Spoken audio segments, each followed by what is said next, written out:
ప్రధానమంత్రి నరేంద్ర మోడీ సారథ్యంలో కేంద్రంలో బీజేపీ ప్రభుత్వం ఏర్పడి 11 ఏళ్లు పూర్తయిన సందర్భంగా పార్వతీపురం మన్యం జిల్లా గుమ్మలక్ష్మీపురం మండల కేంద్రంలో బీజేపీ జిల్లా అధ్యక్షులు ద్వారపురెడ్డి శ్రీనివాసరావు మంగళవారం పత్రికా విలేకరుల సమావేశం నిర్వహించారు. ఈ సందర్భంగా ఆయన మాట్లాడుతూ, దేశంలో మేక్ ఇన్ ఇండియా ద్వారా ప్రధానమంత్రి నరేంద్ర మోడీ 11 ఏళ్లలో ప్రపంచ దేశాలతో పోటీపడి భారతదేశాన్ని అభివృద్ధి చేస్తున్న ఒకే ఒక వ్యక్తి ప్రధానమంత్రి నరేంద్ర మోడీ అన్నారు.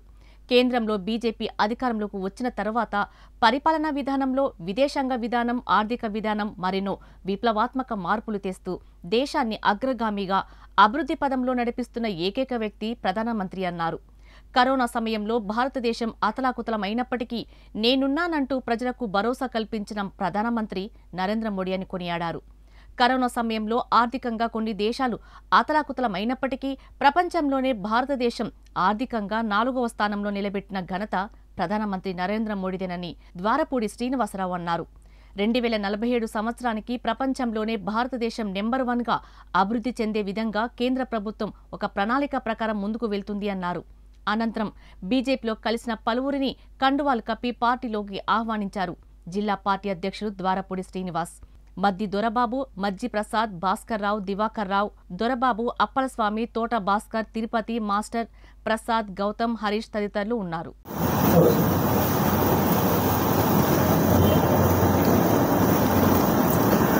మీడియా మిత్రులందరికీ నమస్కారం. ఈరోజు భారతీయ జనతా పార్టీ 11 ఏళ్ల పరిపాలన పూర్తి చేసుకొని, అలాగే ఏదైతే కూటమి ప్రభుత్వం ఉందో 1 సంవత్సరం కాలం పాటు ప్రభుత్వ పరిపాలన పూర్తి చేసుకొని సందర్భంగా జిల్లా వ్యాప్తంగా భారతీయ జనతా పార్టీ ఏదైతే మోదీ గారు 11 ఏళ్లలో చేసినటువంటి ఘనతను ఈ దేశానికి దశ మార్చినటువంటి వ్యక్తి, దేశ రాజకీయాలు, ప్రపంచంలోనే రాజకీయాల్లో కూడా మార్పులు తీసుకొని వస్తున్న వ్యక్తి, మేక్ ఇన్ ఇండియా ద్వారా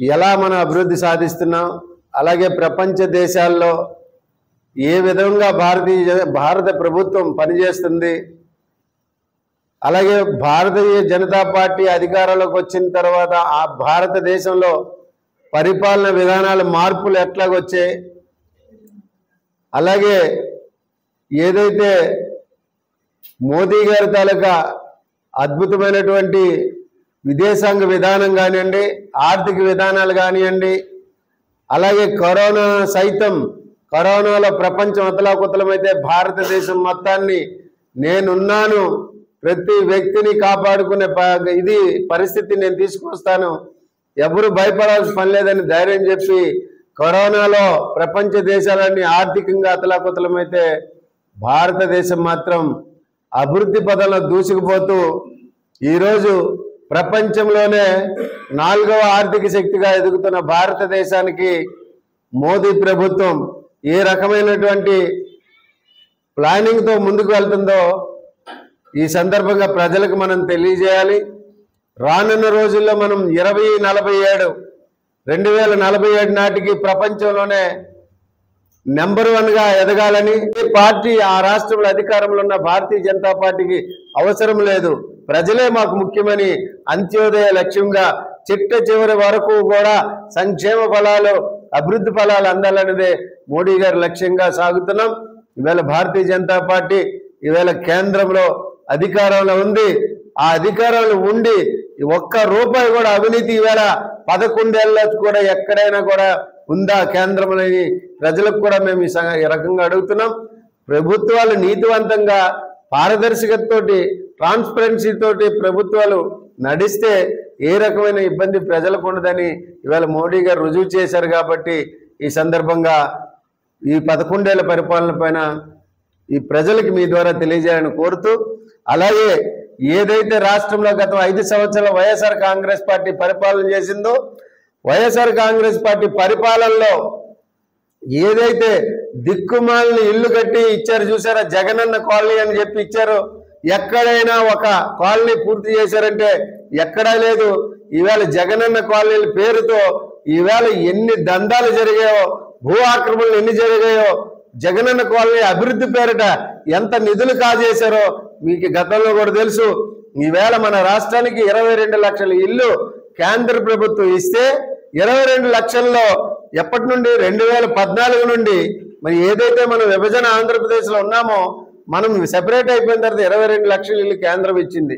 ఈ 22 లక్షల ఇల్లును అడ్డు పెట్టుకొని గతంలోన ఏదైతే జగన్మోహన్ రెడ్డి ప్రభుత్వం ఉందో ఊళ్ళకు ఊళ్ళు కడతాం, కాలనీలు కడతామని చెప్పి భూ ఆక్రమణలు చేసి భూముల ద్వారా దందాలు చేస్తూ ఈవేళ దళితుల భూముల్ని తక్కువ రేటుకు కొని వాళ్లే ప్రభుత్వం ద్వారా 50 లక్షల రూపాయలు చొప్పున వసూలు చేసుకుని ఈవేళ పట్టణాల్లోనూ కానీ అలాగే మండలాల్లో కానీ అద్భుతమైనటువంటి ఒక ప్రతిభ కనపరిచారు. అవినీతిలో ఇలా కూడా చేయొచ్చని ఈవేళ పార్వతీపురంలో కొన్ని లేఅవుట్లో అక్రమాలు చేస్తూ భూదందాలు చేసి దళితుల దగ్గర 3-4 లక్షల భూమి కొని 56-57 లక్షల రూపాయలు ప్రభుత్వ సొమ్మును వాళ్ళ ఖాతాల్లోనే వేయించి దళితుల ఖాతాల్లో వేయించి 10 నిమిషాల్లో ఎవరైతే వీళ్ళకి దందాలు చేశారో వాళ్ళ అకౌంట్లోకి డబ్బులు ట్రాన్స్ఫర్ అయినటువంటి సంగతి జగనన్న కాలనీలో జరిగిన ఈవేళ ప్రభుత్వం వచ్చి సంవత్సరం అవుతున్నా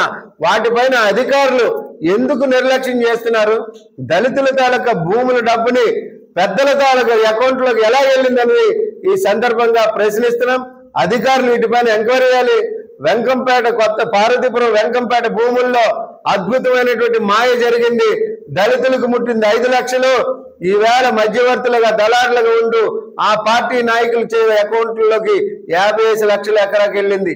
వీటిపైన దర్యాప్తు జరగాలని గతంలో కూడా మనం ప్రెస్ మీట్ ద్వారా నేను తెలియజేశాం. ఈ రోజుకి అడుగుతున్నాం. ఇక్కడ ఉన్నటువంటి ఎమ్మెల్యేలు తెలుగుదేశం పార్టీ ఏమంటే జనసేన ఏమంటే ఈ జిల్లాలో 4 ఎమ్మెల్యేలు కూడా కూటమి ఎమ్మెల్యేలే. వారు కూడా వీటిపైన దృష్టి పెట్టాలా? వైఎస్ఆర్ కాంగ్రెస్ పార్టీ అవినీతి చేసి ఇవాళ కాలర్లు ఎత్తుకొని రోడ్లపైన వాళ్ళు తిరుగుతున్నారంటే దీనికి కారణం ఇవాళ ప్రభుత్వం అని చెప్పి ఈ సందర్భంగా తెలియజేస్తున్నాం. వారిపైన చర్యలు తీసుకోవాలి. జగనన్న కాలనీలో అవకతవకలన్నిటిపైన ఒక సమగ్రమైన దర్యాప్తు జరిపించి అక్రమాలు బయట తీసి ఈవేళ వాటిపైన దృష్టి పెట్టాలని ఈ సందర్భంగా తెలియజేస్తున్నాం.